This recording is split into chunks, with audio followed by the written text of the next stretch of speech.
Bonsoir, bienvenue dans le Ciné-Club d'Isabelle. J'espère que vous allez bien. Merci d'être avec nous. Comme vous le savez, chaque semaine, je reçois un comédien ou une comédienne pour parler de son parcours, de ses rêves, de ses envies, de ses réflexions.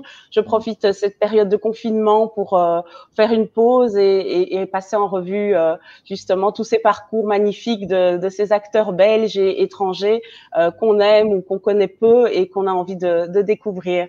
Aujourd'hui, j'ai la chance de recevoir Bouanga Pilipili qui a bien voulu accepter mon invitation. Bonsoir Bouanga. Bonsoir Isabelle.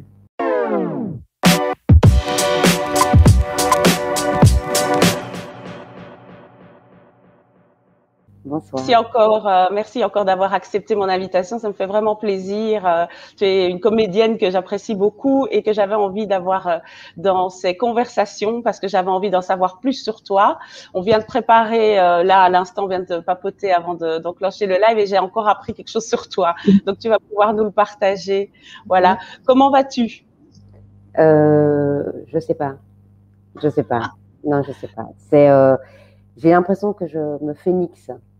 Donc, c'est-à-dire que j'ai des phases un peu flamboyantes, incandescentes, et puis après, pouf, ça s'éteint. Et puis, je renais et tout, et au gré de ces derniers mois, années, je pense. Ouais, je me sens dans cet état-là, en fait. Je pense qu'il y a des moments où ça va même très, très bien. Et puis, il y a des moments où, voilà, c'est un peu la bérésina, mais. Et donc là, aujourd'hui, je suis contente d'être avec toi et de partager ce moment.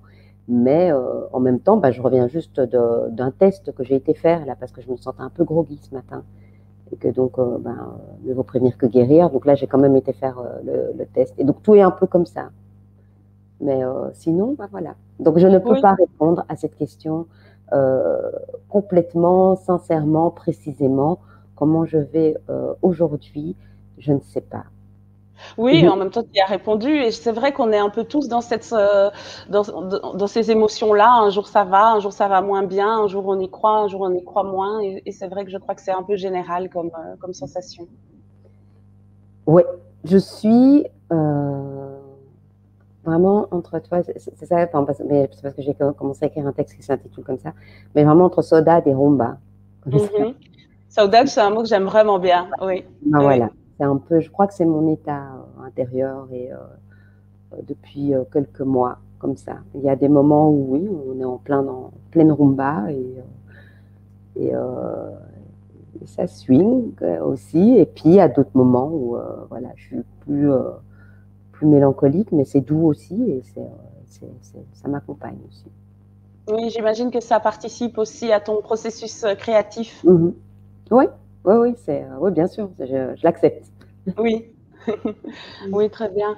Donc, pour parler un petit peu de ton parcours, premièrement, j'allais oublier d'expliquer comment on se connaît. Ah oui. Donc, on se connaît grâce à l'acteur Wim Willard et il nous a présenté lors d'une cérémonie des Magritte. Donc, si Wim nous regarde, on lui fait un gros bisou, évidemment, en espérant qu'il va vraiment bien. Si tout va bien, je le recevrai aussi à l'occasion au mois de mars s'il est dispo. Et donc Wim nous a présenté à cette cérémonie des Magritte où tu portais une magnifique robe, je me souviens, en wax. Et voilà, et j'étais contente de faire ta connaissance et j'étais étonnée de ne pas déjà te connaître. Mais donc voilà, mieux vaut tard que jamais.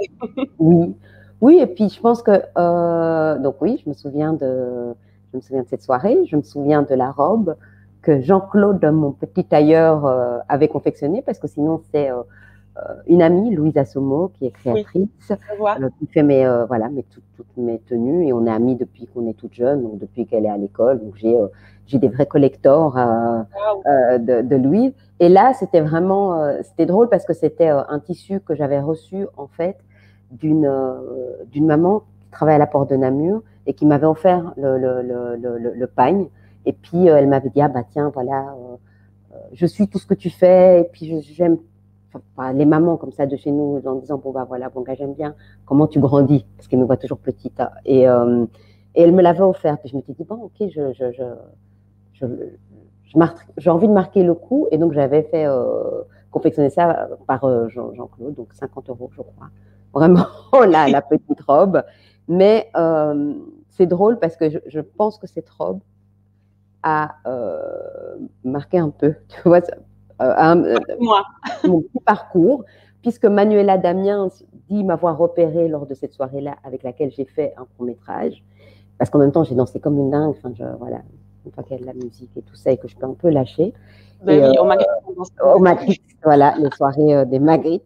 Et puis, et en même temps, j'ai quand même eu à ce moment-là aussi des échos d'une petite remarque qui avait été faite en disant bon, mais quand même, elle est trop belle pour être bonne comédienne. Ouh, quoi? Ce qui est censé être en plus un compliment. Tu ne sais pas comment le prendre sur le moment, quoi. On ne sait pas parce qu'en même temps, la personne qui te rapporte ça ne comprend pas pourquoi, en fait, je l'avais mal pris, en fait. Et, enfin, en tout cas, ça m'avait touchée. Mais je me dis, mais enfin, c'est les Magritte. C'est quand même notre petit rendez-vous de cinéma où tu te dis, on n'en a pas 10 000. On se dit qu'on a quand même envie de faire les choses un peu bien, d'être un peu sapé comme Jaja. Oui, mais du coup, qu'est-ce qu'il faut comprendre de ça? Oui. Je sais pas. Je sais pas. C'est très, très bizarre, c'est les assignations et ce qu'on projette sur les comédiennes, les comédiens, surtout les comédiennes, et ouais, les femmes, et puis femmes noires, quoi, tu vois.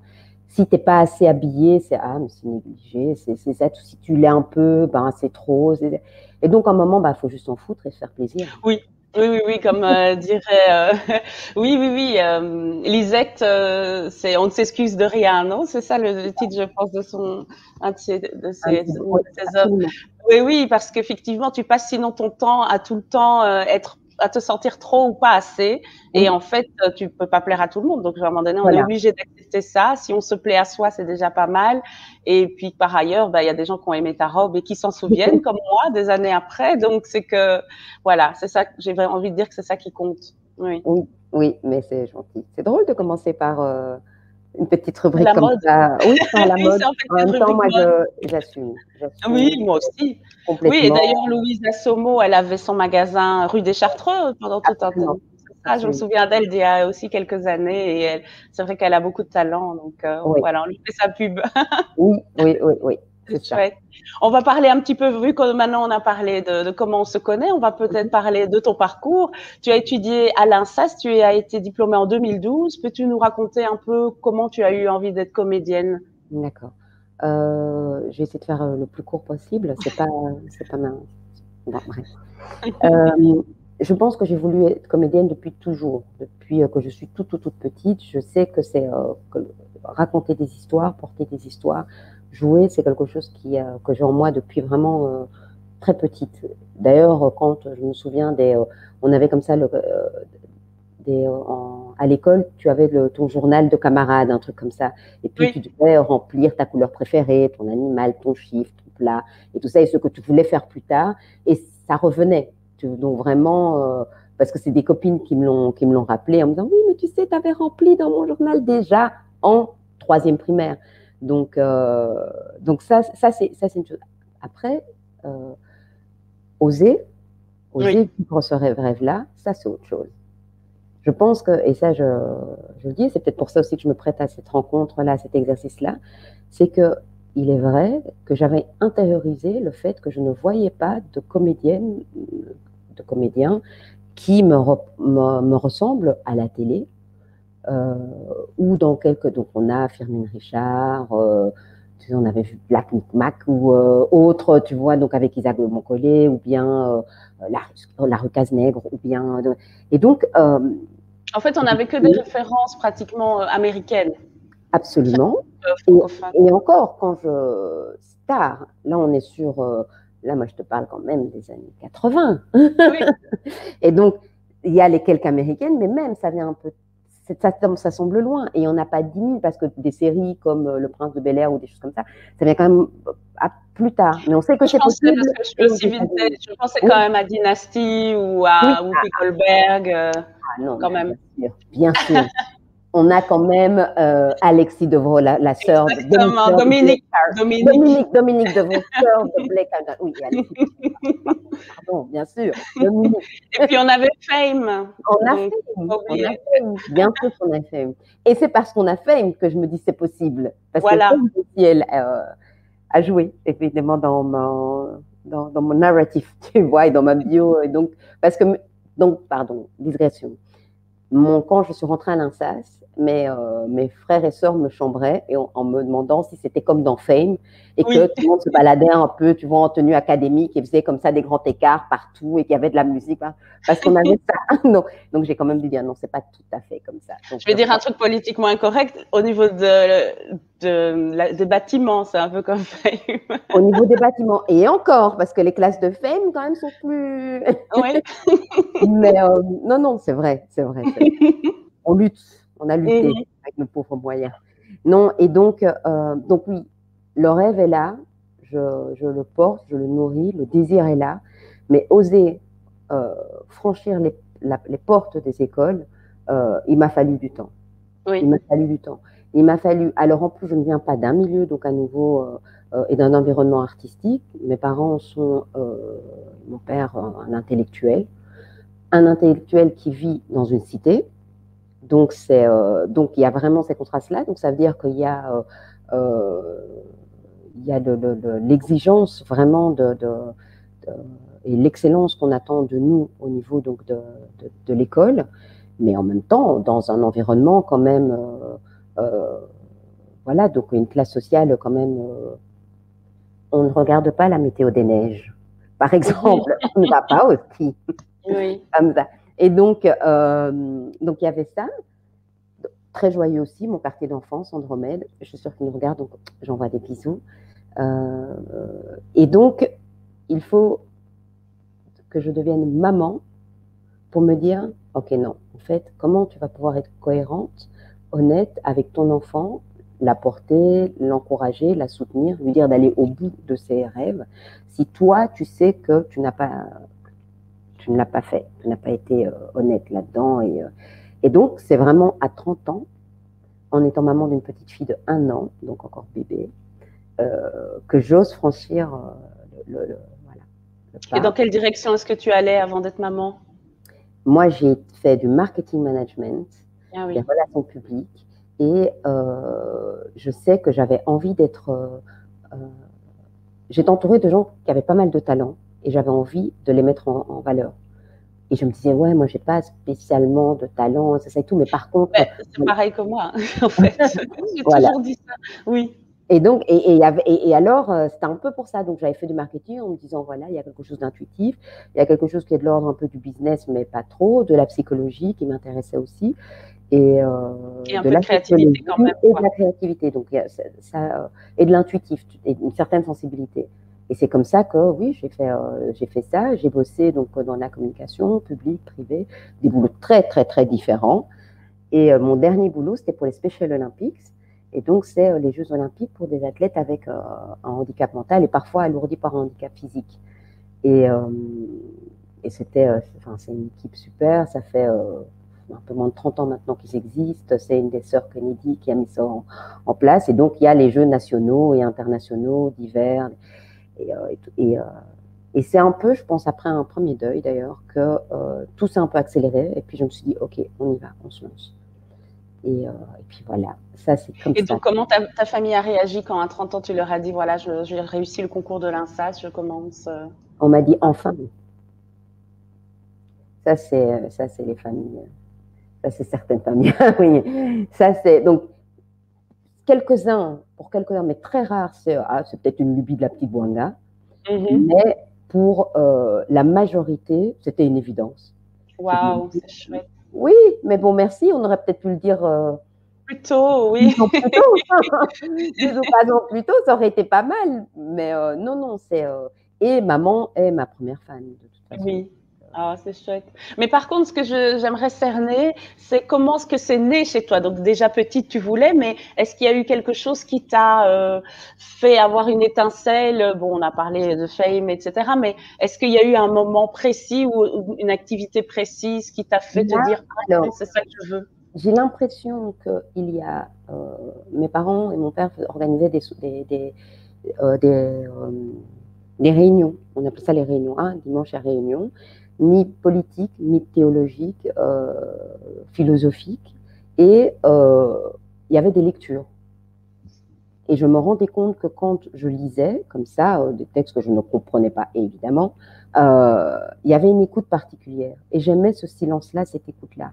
Pas par souci comme ça égotique ou narcissique, mais il y avait quelque chose de l'ordre de la communion qui me touchait. Un peu plus tard, quand je suis en 6e primaire, mon prof au Collège Saint-Michel, c'est sa dernière année, donc il enseigne, et donc je dis je m'en fous, je fais ce que je veux, commence à nous faire faire des petites scénettes. Et on faisait des playbacks et tout ça. Et j'ai fait Salt and Pepper avec les copines et tout ça. C'est fou, j'ai l'impression que Salt and Pepper, c'est que dans les écoles catholiques qu'on a envie de faire ça. Exactement, donc il y a Push It qui est là. Oui, et oui, ça et oui, tout. je me rappelle très bien, nous aussi, c'était pareil, on chantait que ces trucs-là. Mais oui, et alors il y a ce prof, donc Monsieur Montfort, qui nous donne les textes, et donc on joue Molière et tout ça, et je joue Les Précieuses Ridicules. Et tout est dans le texte, l'écoute à nouveau, mais en même temps je me dis donc c'est possible de pouvoir dire quelque chose, dire le fond de ma pensée, le très fond de mon âme, donc parce que voilà, les Précieuses Ridicules, on a aussi ce rapport aux apparences, à l'imposture, et puis tout ce quiproquos, la langue de Molière et tout ça. Et là, je me dis, il y a quelque chose, j'ai quelque chose à voir là-dedans. Parce que, bon, élève sensible, archi-sensible, parce que je fonctionne à l'émotionnel, donc quand j'avais des profs que j'aimais beaucoup, je cartonnais, puis quand j'aimais pas, je laissais tomber, c'est ça et tout, un peu turbulente. Mais là, je sais que quand je joue, quand je suis sur scène, il y a quelque chose qui se passe. Et je suis dans mon élément. Oui. Et je pense que le vrai déclic où c'est concret pour moi, c'est en 6e primaire. Vraiment. Où je me dis, ah non, en fait, c'est ça que je veux faire. Ben, c'est super, en tout cas, bravo. Ce que j'aime bien faire, c'est faire des liens avec des invités que j'ai eus précédemment. Et donc, j'ai trouvé un lien avec Ingrid Eiderscheid parce que tu as travaillé dans les 2 films de Solange Sicurel, donc Faut pas lui dire et Adorable. Et alors, j'ai trouvé un lien aussi avec Yves Marina. Là, comme ça, tout de suite, j'ai plus le nom du projet, mais est-ce que tu peux confirmer qu'avec bien sûr, on est ensemble dans les Linguères. Linguire, oui, il y a ça, mais non, j'ai retrouvé, c'est un film où vous êtes en prison. Oui, bien sûr, Prise au piège, oui, bien voilà, sûr. C'est ça. Bien sûr. Et alors, Laurent Delia, après, vous n'avez pas forcément de scène ensemble, c'est plutôt à tort ou à raison. C'est possible voilà.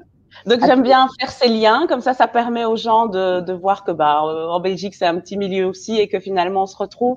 Et si vous avez envie d'aller voir les vidéos précédentes, évidemment, c'est toujours chouette d'en savoir un peu plus sur nos comédiens. Parlons justement de ta carrière. Donc, tu as fait de nombreux films, que ce soit long métrage, court métrage, il y a eu des séries et il y a eu des pièces de théâtre. Je vais citer quelques projets si tu veux bien.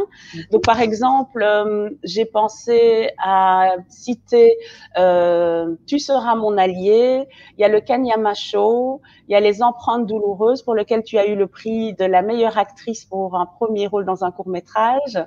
En termes de long métrage, évidemment, on peut citer Black, Bienvenue à Marly-Gaumont, Adorable, donc j'ai cité, faut pas lui dire aussi.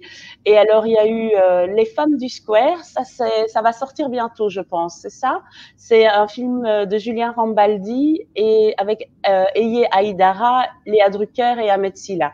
Donc, ma question, c'est qu'est-ce que tu retiens de ces projets? Est-ce que tu as envie de partager avec nous des anecdotes ou un souvenir ou une rencontre? En fait, je pense que d'abord, ce que je retiens, c'est que Awa Sensar, Awa Sensar, notre grande comédienne qui vit ici, qui vient du Sénégal, qui entre autres est la voix de Karaba, la sorcière dans Kirikou, mais qui est une grande actrice avec laquelle j'ai joué les monologues du vagin, oui. M'avait dit à l'époque, c'était ma première pièce, m'avait dit, Bouanga, tu sais, quelqu'un qui travaille avec toi aura envie de retravailler. Moi, je ne savais pas ce que ça signifiait, ça. Ça, pour le coup, c'est un compliment. Oui, ça, oui. Oui, non, je l'ai pris. Oui. Non, mais pour moi, j'ai le sentiment, et puis parce que je suis comme ça et que je suis très fidèle en amitié, et que c'est comme ça, et c'est que quand tu rencontres quelqu'un et que ça se passe bien, tu as envie, tu vois, et même si ça se passe moins bien, tu as envie de continuer à cheminer. Et en fait, c'est pas la règle. Il y a des comédiennes, des comédiens qui rencontrent et puis qui travaillent qu'une seule fois avec une personne, ou des projets. et le contraire aussi. Hein, donc, et déjà, le point commun, c'est que par exemple, Bienvenue à Marie-Gaumont, c'est Julien Rambaldi, le réalisateur, qui fait Les Femmes du Square. Il m'avait vu au théâtre, donc avec son épouse, dans H Radio, que je joue à Nanterre. Et puis, il m'avait dit, écoute, voilà, c'est un tout petit rôle. Donc, moi, c'est un tout petit... Enfin, je ne sais même pas comment les gens se rendent compte que je suis là-dedans, mais ils le savent. Et on sait... Et puis, il m'a rappelé, quelques années plus tard, pour Les Femmes du Square, où là, c'est vraiment un très beau rôle. Et c'est beaucoup plus long. Solange, c'est pareil. C'est une rencontre comme ça sur faut pas lui dire. Et puis, elle me dit, ah, bah, écoute, ça serait chouette que tu reviennes. C'est aussi, là c'est le contraire, c'est un plus petit rôle, mais bah oui, j'ai envie de le faire. Et mes projets théâtre, c'est un peu pareil aussi. Donc déjà, ce qui, à mon avis, est assez exceptionnel en ce qui me concerne, c'est la constance et la fidélité que j'arrive qu'on arrive vraiment à préserver dans un milieu qu'on pourrait dire très superficiel, très kleenexable. Il y a quand même quelque chose de cet ordre-là. Et c'est vrai que c'est dans ma nature. Moi, quand tu rentres dans mon cœur, tu n'en sors pas comme ça facilement. Là, et c'est vrai que les personnes que j'ai rencontrées depuis que je suis sortie de l'école ont ce point commun, ce sont des gens quand même qui ont des parcours atypiques ou des personnalités comme ça atypiques, et qu'on se recroise. Comme ça, et Yves Marina, ben oui, on va se croiser comme ça en tournage, mais en même temps, on est dans les Lingères aussi, où c'est des cafés littéraires qu'on anime ensemble. Et c'est comme ça, ce sont des croisements. Ingrid, elle qui présente les machins aussi, et je me suis retrouvée à avoir le machin je pense, le machin de Théo Franken, je pense, comme ça, oui, de la comédienne. Donc on avait pris tous des acteurs et actrices racisés, et on avait reçu le machin. J'en avais profité pour faire une petite sortie, parce qu'on se dit peut-être qu'un jour on aura des vrais prix. Oui.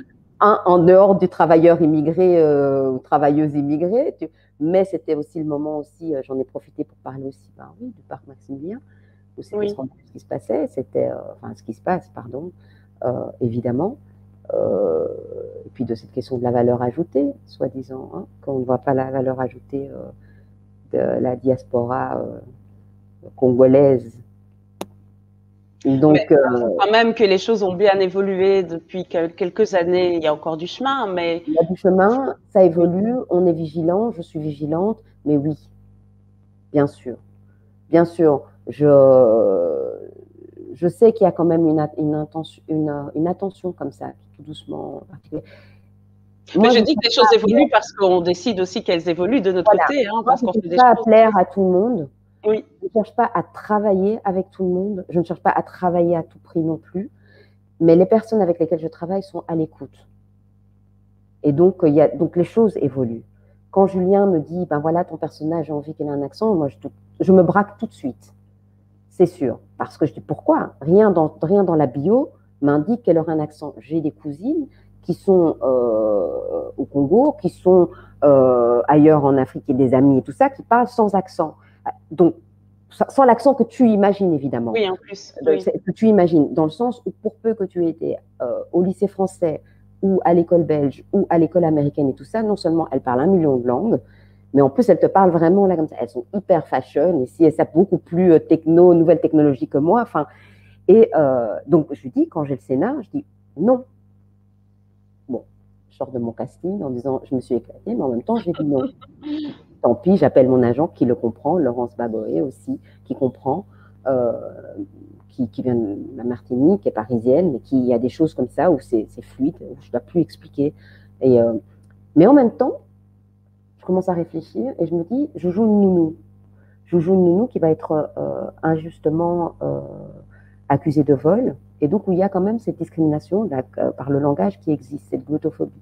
Une nounou qui se bat, qui a les codes et tout ça, et là, je me dis, non, mais moi, je les connais, ces nounous-là, je les connais, ces mamans-là, je les connais, ces femmes-là, et là, oui, là, il y a des raisons. Là, ça peut s'expliquer, qui est comme ça, un petit filet d'accent comme ça qui reste.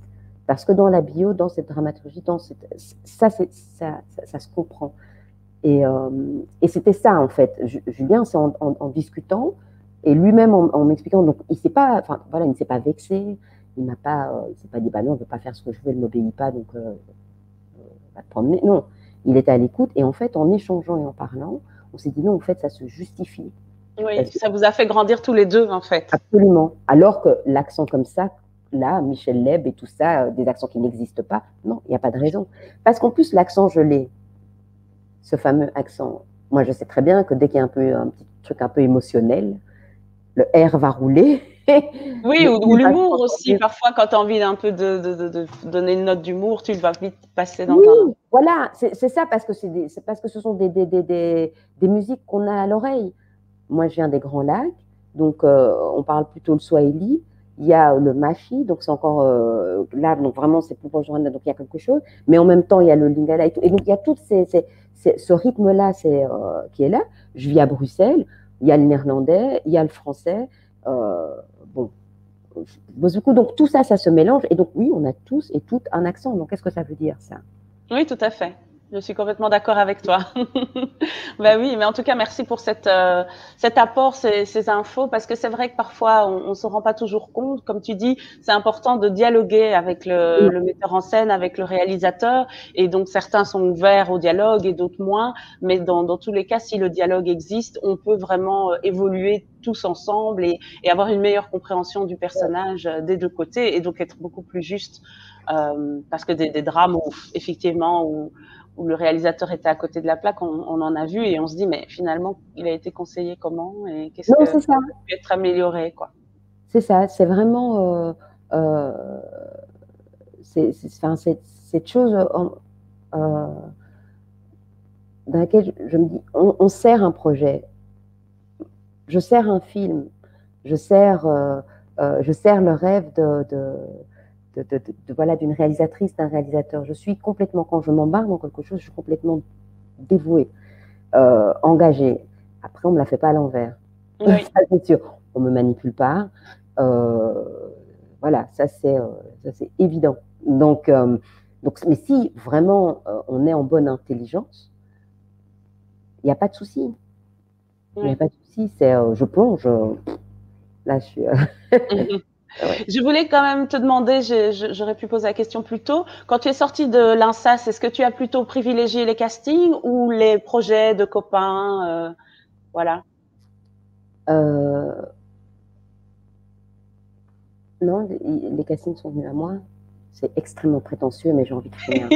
Mais bon, c'est le moment de le dire. Non, c'est pas vrai. Et donc, du coup, je remercie Patrick Ella pour, à tort ou à raison, qui m'avait casté pour, je pense, une assistante sociale. Et c'est Alain Brunard qui a dit, mais elle est pas mal, là. Tiens, elle pourrait quand même être le binôme de Bernard Hirles. Et donc, je suis passée de 3 jours de tournage à, je pense, 3 mois. Donc, ça, c'est une chose. Et ça, c'est un peu à l'échelle, et à l'image, pardon, de mon parcours. C'est que je suis toujours là, on ne m'attend pas, on me casse pour un truc et je me retrouve sur un autre projet. Il y a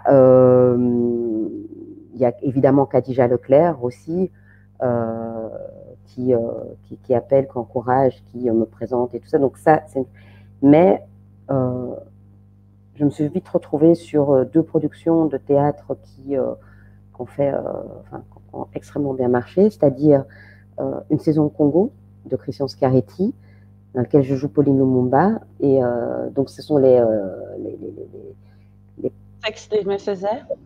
Texte d'Aimé Césaire, évidemment.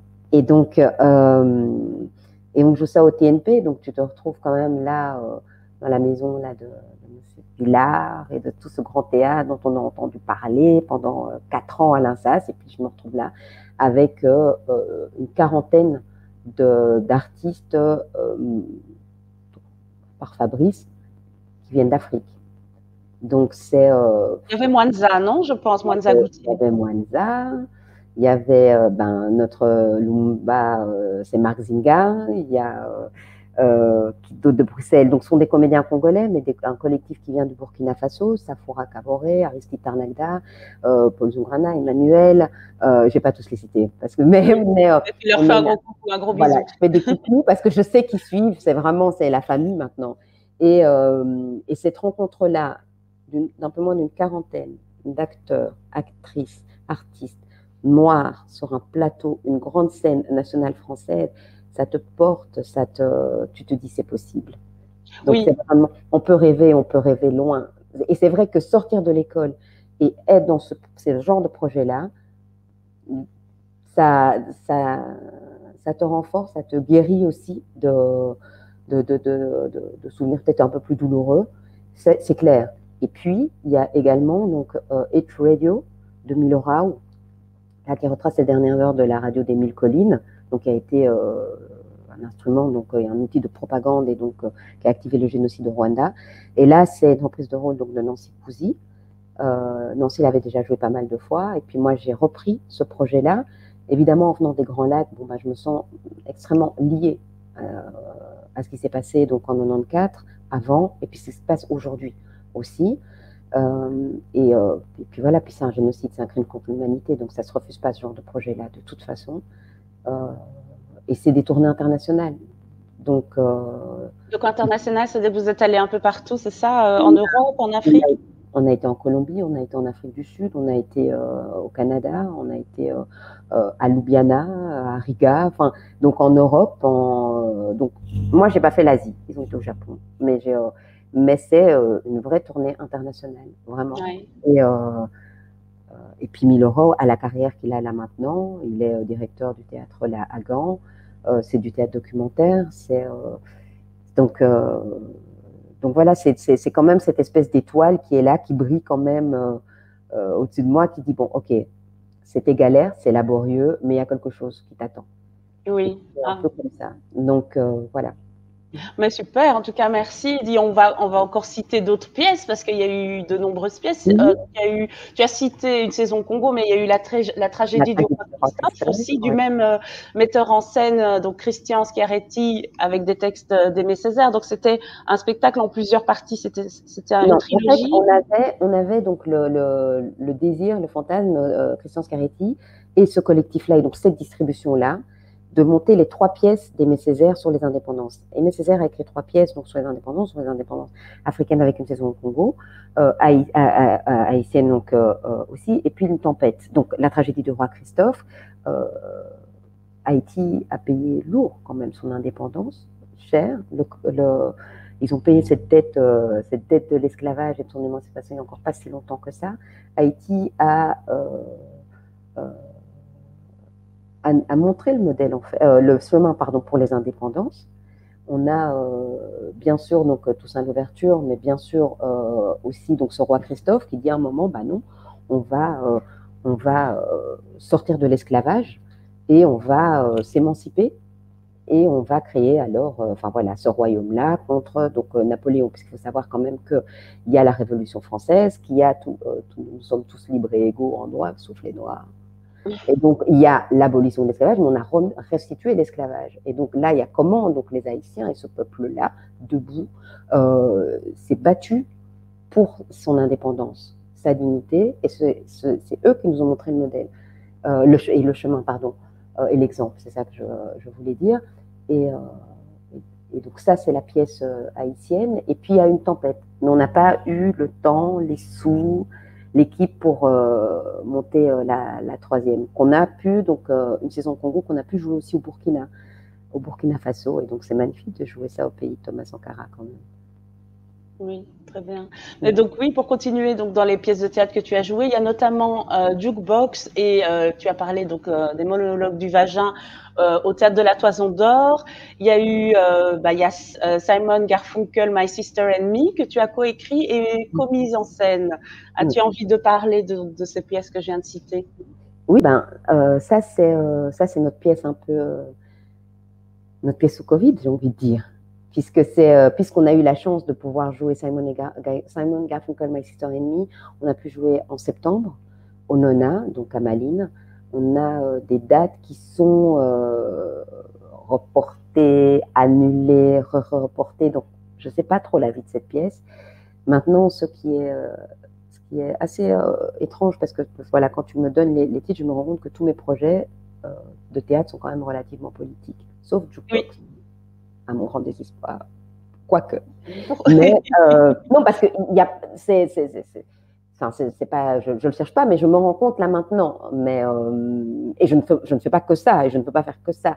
Mais c'est vrai que Simon et Garfunkel, c'est Christine de Prost, qui est comédienne, autrice, qui était dans un collectif qui s'appelait Tristero Collectif, donc qui décide de monter un spectacle autour du concert de Simon et Garfunkel à Central Park, qui veut questionner le pouvoir, la rivalité, qui veut questionner la question donc, des dominations, du rapport de force, colonial et de MeToo. D'accord. Mais alors, excuse-moi de poser une question idiote, mais je ne vois pas le rapport avec Simon et Garfunkel, du coup. Attends, je vais te dire. Je suis fan. Et j'ai vu ce fameux concert. Pardon. La grande sœur de Christine reçoit l'album de Simon et Garfunkel, donc à Central Park, quand elle est toute petite, pour sa communion. Elle ne laisse écouter l'album donc à sa petite sœur qu'après des bagarres, des trucs de frangine, des négociations. C'est le premier souvenir de rivalité et de jalousie donc, que Christine a et qui se cristallise autour de cet album. Donc, elle se dit, tiens, j'aimerais bien un jour travailler sur la sororité, la rivalité. Puis, un peu plus tard, donc, elle connaît évidemment cet album par cœur, c'est toutes les chansons, les intermèdes, tout ça. Et puis, plus tard, elle apprend que Simon et Garfunkel, en fait, se détestaient. Mais je ne suis pas sûre, pardon. Du moins, en tout cas, il y a des enjeux de pouvoir, de compétition et de rivalité qu'on ne peut pas imaginer quand on les voit comme ça chanter la paix, l'amour, l'amitié et ce côté un peu cheesy comme ça qu'ils peuvent avoir quand ils sont à deux. Mais il y a une dynamique entre eux de compète qui intéresse Christine et qui se dit tiens, j'ai envie de faire quelque chose sur le duo, sur la sororité, sur les rapports de force, le pouvoir. Qui a le pouvoir? Est-ce que c'est celui qui a une voix angélique, magnifique, mais en même temps qui n'écrit pas? Ou c'est plutôt celui qui est vraiment musicien, qui écrit et donc qui a tous les royalties? Et donc, qui nourrit qui? Comment ça fonctionne cette dualité? Et donc, très vite, elle se dit, OK, moi, je voudrais travailler donc sur ce concert-là, une partie playback, où on serait dans un mimétisme le plus proche possible, et puis on s'éloignerait de ça. Ça, c'est dans le processus qu'on a imaginé, puisqu'elle se dit, voilà, moi, si je veux travailler la sororité, mais aussi la rivalité, autre chose donc, qui arrive dans son processus aussi, c'est qu'elle se dit, donc là, c'est aujourd'hui, donc au moment où elle pense à tout ça, donc mais ça faisait des années qu'elle y pensait, se dit, il y a quand même deux mouvements qui l'intéressent. Il y a le mouvement des coloniales, dans lequel elle se trouve du côté des méchants. Elle se dit, ouais, voilà, c'est bizarre. Elle avait lu le livre de Rachida. Elle dit, il y a quand même quelque chose qui m'a échappé, à mon avis, dans ma construction donc psychologique et aussi artistique, dans mon imaginaire. Et puis, il y a le mouvement MeToo, où elle se dit, tiens, mais là, je suis quand même que du côté des victimes, position qui ne me plaît pas non plus. Elle dit, moi, je ne suis pas que une espèce de proie permanente. Et donc, fort de tout ça, elle décide alors de chercher cette sœur. Elle se dit, il faut que ma sœur soit noire. Elle m'envoie un message via Messenger, en me disant, voilà, bonjour, je ne la connais pas du tout. Je joue Jacques Franck, mais j'ai envie qu'on travaille. Elle avait vu que j'allais monter une pièce que j'ai écrite à Tchakongo, mais je n'ai pas eu mes visas, après c'est encore une autre histoire. Et donc, du coup, elle me parle un peu de ce projet et me dit, ben voilà, j'aimerais bien, enfin, puisque j'ai vu que tu écrivais aussi et que tu m'enseignes, donc voilà, elle voulait quelqu'un d'autonome parce qu'elle voulait une co-création. Donc, elle me dit, bon, ben voilà, ça serait pas mal qu'on se rencontre et qu'on fasse ça ensemble. Moi, je lis ce message sur Messenger, je me dis, oh là là, encore une blanche qui a découvert qu'elle était blanche à 40 ans. Donc, je me dis, qu'est-ce qu'on va faire? Sauf que je vais la voir au théâtre et que je la trouve super. Elle est dans un seul en scène. où c'est une espèce de radiographie comme ça de son rapport à la scène, au théâtre, à la mise en scène, au fait d'être interprète, au pouvoir aussi, à ce qu'on peut faire et tout ça. Enfin, en privé. Et j'aime ça, très physique, parce qu'elle est sur un tapis comme ça de course, et elle court comme ça, je ne sais plus si c'est 1h15, je ne sais plus combien de temps, mais un truc assez impressionnant comme ça physiquement, et elle se déshabille puisqu'elle se dévoile. Donc elle se retrouve toute nue, et donc voilà, en portant des coiffes différentes. Donc du pape, une coiffe, bon, bref, de chef indien, enfin tout un truc comme ça. Donc qui normalement donc, sont des coiffes qui ne sont normalement réservées qu'aux hommes et aux hommes de pouvoir. Donc je me dis, ah, elle est super. Et donc il y a vraiment un coup de foudre où je me dis, bon, ben, on va faire un petit bout de chemin ensemble et on va travailler ensemble quoi, sur cette pièce-là. Simon et Garfunkel apportent 2-3 chansons, je ne connaissais rien du tout. Je le dis Ah oui. Donc le travail du playback a été vraiment une vraie gageure, mais je me suis éclatée. Je me suis éclatée à faire ça. Et puis après, on arrive à nous, à Christine Bouanga, 2 femmes, avec ce qui les oppose et ce qui peut les réunir. Très bien. Bon, on a hâte alors. Hein. J'espère vraiment qu'on aura l'occasion de voir cette pièce. Elle est normalement à Bruxelles en octobre. Oui. Inch'Allah. Inch'Allah, ouais, j'espère vraiment. Bah, donc moi j'ai grandi avec Simon et Garfunkel hein, depuis que je suis née. Pratiquement, mes parents aimaient bien grâce à mon oncle Benoît qui vit en France. Et donc c'est vrai que j'ai vu un reportage récemment sur Arte et où ils expliquaient que la légende disait qu'ils ne s'entendaient pas, mais au final quand tu regardes le documentaire, moi j'ai quand même compris qu'ils s'entendaient. Donc du coup il faut vraiment que j'y aille voir votre pièce. Extrêmement complexe parce qu'on en a épluché, hein, vraiment. Oui. On a épluché les interviews, différentes interviews. Puis ça dépend vraiment des phases en fait dans leur tournée, leurs concerts, parce qu'ils se sont connaissaient depuis ado pratiquement. Depuis qu'ils ont 12-13 ans. Ils chantent ensemble depuis 12-13 ans. C'était Tom et Jerry, leur premier nom. Voilà. C'est le succès, mais c'est une dynamique, c'est extrêmement complexe et c'est ça qui est passionnant évidemment à observer, à étudier. Et je pense que oui, il y a quelque chose d'assez passionnel entre eux.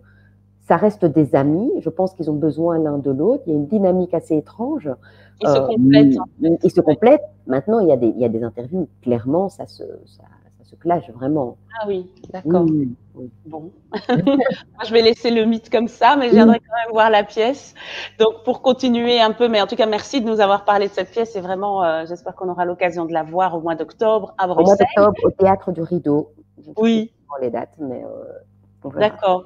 Théâtre du Rideau, c'est-à-dire le Rideau de Bruxelles. Au Rideau de Bruxelles, et puis après au CAI, et je pense que c'est le 10 octobre, je crois que c'est le programme 10 ou 11, à voir. On verra. Très bien. Je voulais parler de 2 projets dans lesquels tu es impliquée. Donc, il y a le FIF Campus. Donc, on s'est revus aussi dans le cadre du FIF. Et tu t'occupais d'une série de jeunes avec Roda. Et donc, est-ce que tu as envie de nous parler de ce projet, en quoi il consiste? Bon, moi, j'ai beaucoup d'amour pour ce festival, pour l'équipe du FIF. Et puis, je me suis sentie vraiment honorée d'être conviée donc, par l'équipe Campus, donc, qui m'avait demandé de prendre en charge, entre guillemets, des étudiants donc, d'une école de Namur. Pardon, je ne pourrais plus redonner le nom de l'école. Je crois que c'est un collège, mais, parce qu'ils ont leur cours de théâtre. Et donc, pendant le festival Esperanza, ils avaient tous et toutes écrit des petits contes. Je pense que c'était contre c'était contre la discrimination, le racisme et tout ça. Et ils avaient alors déclamé leurs contes à Esperanza. Et l'idée donc, que le FIF a eue, c'était de se dire, bon, ben voilà, ça serait pas mal d'aller au bout de ce projet, puisque c'est en partenariat de toute façon FIF Esperanza, d'aller au bout de ce projet-là. Moi, ça ne m'intéressait pas de refaire ce qu'ils avaient déjà fait. J'avais envie de les faire jouer, puis de les amener à des endroits un peu différents, qui bossent ensemble aussi sur la question aussi de l'altérité, de la discrimination. C'est très drôle parce que c'est en plus des âges, ils avaient plutôt, donc, je crois c'est du 16 ans, donc c'est 17 ans où tout est un peu, ils sont sûrs de tout et en même temps sont des babies. Ils ont un sens de l'image qu'on n'a pas, donc ils savent exactement où se placer, comment se placer, enfin tout ça quand ils font un peu leurs vidéos, mais en même temps ils sont, dès qu'ils doivent parler comme ça en public, ils sont tétanisés. Et là pour le coup le challenge était que, ben oui, c'est un groupe. En fait, donc c'est un cours de théâtre, c'est leur cours d'Ardex, on va dire, mais il n'y en a que quelques-uns qui ont participé à ce projet. Donc, qu'est-ce qu'on fait avec ceux qui n'étaient pas dedans, mais que tu dois quand même être là et c'est. Alors, très vite, je me suis dit, il faut que j'établisse un lien et la confiance avec eux. Je me dis, bon, ben voilà, moi, j'ai des choses à apprendre d'eux, ils ont peut-être des choses à apprendre de moi. Je suis pas là pour vous emmerder, mais vous n'allez pas m'emmerder non plus. Donc, et donc, une fois que cette relation était établie, c'est magnifique de les voir comme ça se déployer, se révéler. Et donc, vous étiez en binôme, comment se passait la répartition? Non, parce que Roda avait son groupe. Ah, d'accord, Roda oui. avait son groupe, avait ses textes. En plus, c'était des textes qu'ils avaient écrits. Moi, je ne voulais pas toucher à leurs textes aussi.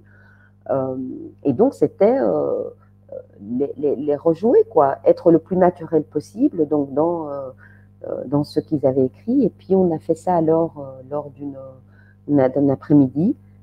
Et donc, Roda avait mis en scène, et je pense qu'il avait mis tous les contes, je pense, ensemble, les petites histoires, mais c'était très beau parce que j'ai eu comme ça des textes un peu féministes, puis des choses un peu plus oniriques, puis des choses. Et ce sont des écritures et des niveaux différents, et c'est comment on ne rentre pas dans le jugement de ce qui est là. Moi, je ne suis pas la commission du film, quoi. Oui. Donc, je fais avec ce matériau-là. J'essaye de l'amener quelque part et tout ça, mais je trouve que c'est tellement précieux à cet âge-là. Ce qui est donné, ce sont des pépites. Oui. Et donc, oui, c'est très beau. Et j'ai rencontré, je pense, le papa de l'une qui m'a remercié encore, qui m'a dit que ça l'avait amené à un endroit. Et puis les petites aussi. Moi, j'ai une petite qui au début bégayait ou qui était, qui se déploie comme ça. Et oui, je me souviens, on en avait parlé. Il y en avait 2, 3 comme ça qui t'avaient vraiment émerveillée. Tu étais hyper contente. Oui, c'est très beau. Moi, je donne des stages. Je suis assistante à la KDT depuis quelques années, donc avec des groupes et des niveaux différents. Et donc, à Neuchâteau, et avec Boris Rabet. Et c'est vrai qu'on a autant des professionnels que des amateurs, et on a des jeunes qui sortent, qui sont en réto et qui veulent rentrer dans les écoles de plus en plus. Et c'est beau, c'est à chaque fois un challenge et un défi, mais c'est pour ça que je fais ça. C'est la transmission, la pédagogie me touche. Et puis c'est surtout que je me dis, enfin voilà, si au moins, si je peux leur éviter de faire ça à 30 ans, c'est pas plus mal. Oui, de gagner du temps. Oui, ouais. Tout à fait. Ouais. À propos de transmission, tu as une fille adolescente justement.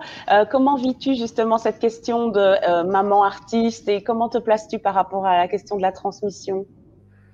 Moi, je pense que on est tous de passage. Elle, moi, je ne sais pas pour combien de temps. Donc, j'essaye qu'elle soit le plus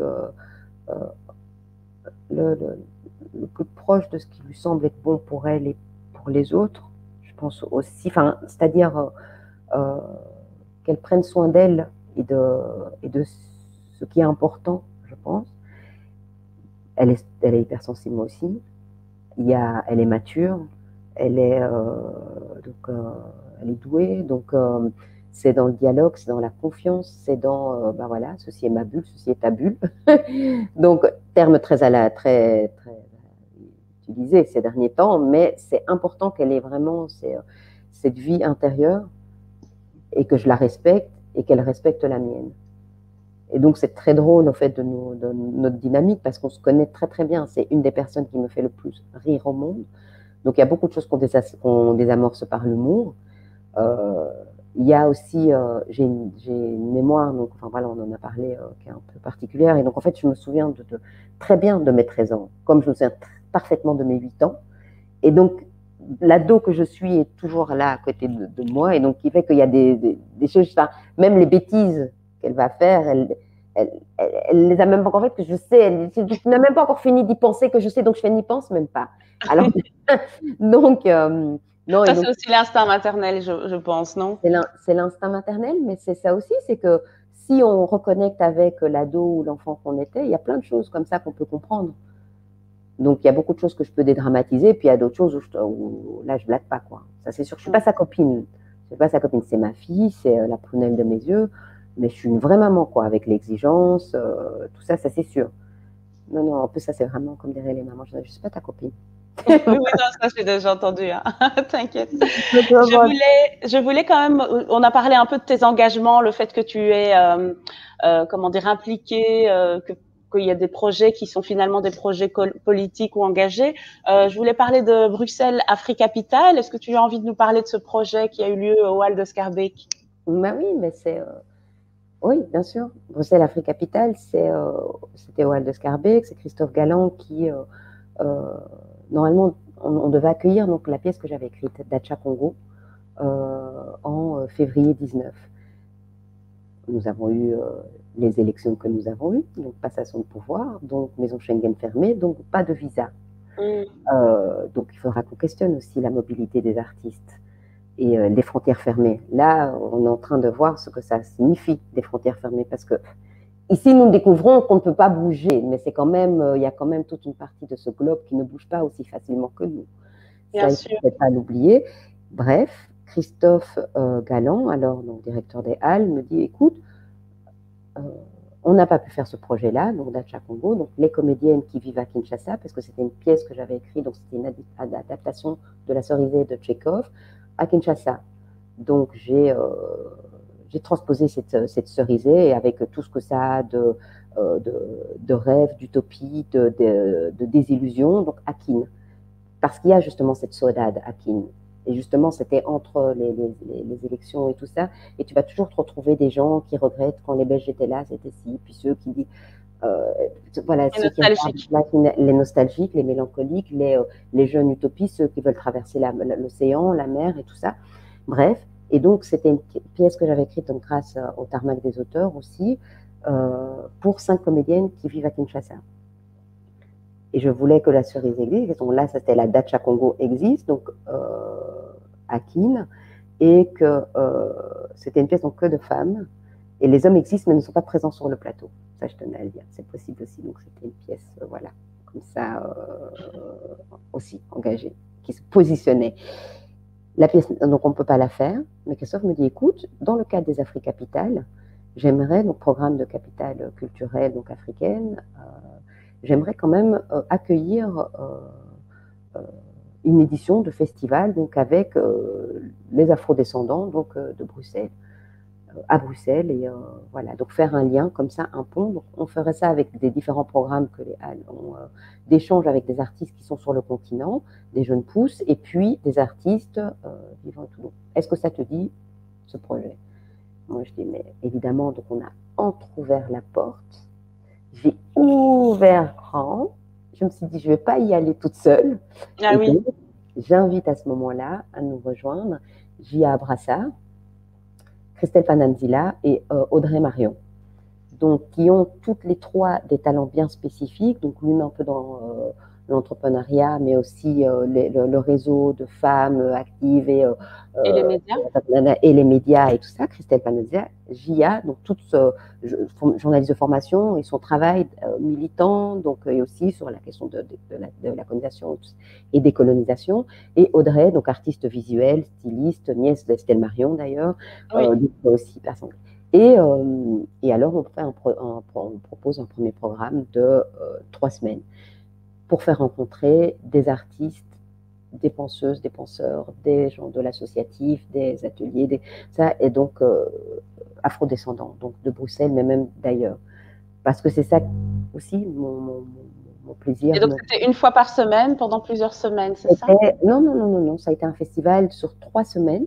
La première édition, l'édition de l'année passée. Donc, tous les jours, il y avait quelque chose. Ah, Donc, d'accord, en oui. fait, ah oui, oui. Donc, en fait, on a dit, OK, on a ça, on a un peu de sous, on a une super équipe. Bon, donc, les Halles aussi ont joué le jeu. Et donc, voilà comment on va faire. Et là-dedans, il y avait aussi un projet que j'ai mené qui s'appelait Jean de Bruxelles, mais ça, c'est autre chose. Et puis, ça, c'était l'édition de l'année passée. Puis, cette année, on savait que Coco nous pendait au nez. Et donc, on s'est dit, OK, qu'est-ce qu'on va faire pour que ça soit pas juste un coup, un one shot, un coup du hasard, et parce que c'est essentiel, quoi qu'on en dise. Bien sûr. Et donc on a pensé à aussi à cette édition donc qui allait être donc filmée, mais que il fallait maintenir, donc que les artistes puissent se rencontrer malgré tout, partager, produire, exercer leur art aussi. Et là alors il y avait un autre projet que je menais aussi, qui s'appelait Correspondance, qui était, bon, ben voilà, la lettre qu'on a envie d'écrire à une figure de la résistance ou un artiste qui nous a inspirés. Et cette édition était évidemment, donc il ne faut pas l'oublier, donc en dialogue avec l'expo Great Black Music qui était au Halles. Oui. Aussi. Et donc, enfin voilà, expo de dingue. Très belle expo en effet. Super, oui. super. Et donc c'était comment on rentre tout ça en dialogue. Et il y avait aussi des portraits aussi que Mucho a fait. Et d'ailleurs il y a une expo là qui sera là aussi, Faces, de portraits d'un artiste donc plasticien, Mucho, Oui. burundais, donc qui va se tenir là bientôt.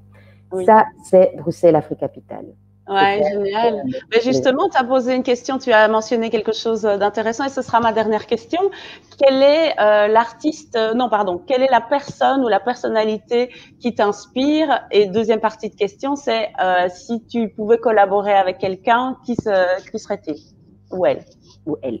Alors moi, la personne qui m'inspire, c'est Rosine Bakam.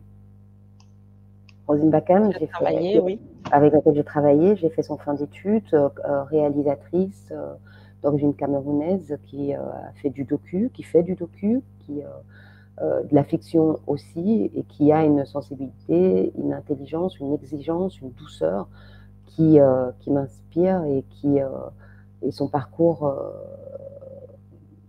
voilà, je l'admire en fait. Et je suis extrêmement fière en fait de la compter parmi mes amis, mes sœurs. Et elle est brillante. Elle est brillante, c'est tout. Je crois que le New Yorker elle a mis son docu dans les 50 films à voir là sur, je pense, 2020. Et en même temps, il n'y a pas non plus le soutien qu'il faudrait et la reconnaissance qu'il faudrait ici. Mais c'est incroyable ce qu'elle fait. Et alors, il y a Balogi aussi. J'en donne deux, mais c'est comme ça aussi. J'adore. Balogi, avec qui tu as travaillé sur Kanyama Show. Avec Eric on va faire un long là ensemble aussi, mais moi je n'ai pas, mais je pense que j'ai entendu que M. Bakri aussi disait ça, mais je n'ai pas le fantasme de je veux à tout prix travailler avec tel. Je ne suis pas comme ça. C'est pas dans ma nature. Je peux reconnaître le travail des gens, l'admirer, mais de là à me dire voilà je veux à tout prix, je suis ce qui fait, mais je suis déjà tellement heureuse d'avoir rencontré des vraies créatrices et créateurs, de vraies belles personnes. Et je me dis qu'ils n'ont pas encore eu les moyens de s'exprimer et d'ouvrir complètement pleinement leur potentiel. Et je veux être de la partie quand ils le feront. Donc, je ne vais même pas commencer à fantasmer sur Shonda ou Ava DuVernay et Spike Lee et autres. Non, je ne vais pas fantasmer là-dessus. Ça ne m'intéresse pas. Je suis très concrète. Donc, moi, je veux Oui, mais Shonda et Ava ont été des Rosines à un moment donné. Exactement. Donc, on souhaite à Rosine d'avoir le parcours de Shonda. Donc, moi, je sais que j'ai autour de moi des gens magnifiques qui sont brillantissimes. Et donc, voilà, ça ne me sert à rien d'aller fantasmer ailleurs alors que, voilà. Tu fais des beaux projets ici, qui a des belles initiatives ici. Mais oui, bien sûr, on va faire une cagnotte. Oui, mais en tout cas, Bouanga, merci beaucoup. On doit se quitter déjà parce que le temps, t'as vu comme ça passe vite, hein? On dirait que ça fait 5 minutes qu'on parle. En tout cas, je voulais vraiment remercier toutes les personnes qui nous ont suivis. Donc, il y a Asha Iswambali qui est présente, Coralie Sawadogo, Diamambou, Lucille Choquet, Kogue Roselyne Monjo, Patricia Masseur. En tout cas, merci à tous et à toutes. Et n'hésitez pas à me suivre donc sur Facebook, sur YouTube et Instagram, et évidemment suivre Bouanga dans tous ses projets. Merci. À bientôt. Est-ce que tu as envie d'ajouter quelque chose, de dire un petit mot? Non, je veux que toutes ces personnes-là et puis les autres, je leur souhaite de la joie, vraiment. Beaucoup de joie et de la sérénité et vraiment ça va aller. Ça va aller, effectivement. Soyons solidaires. En tout cas, encore merci et gros bisous à tout le monde. Bisous, Bouanga. Merci.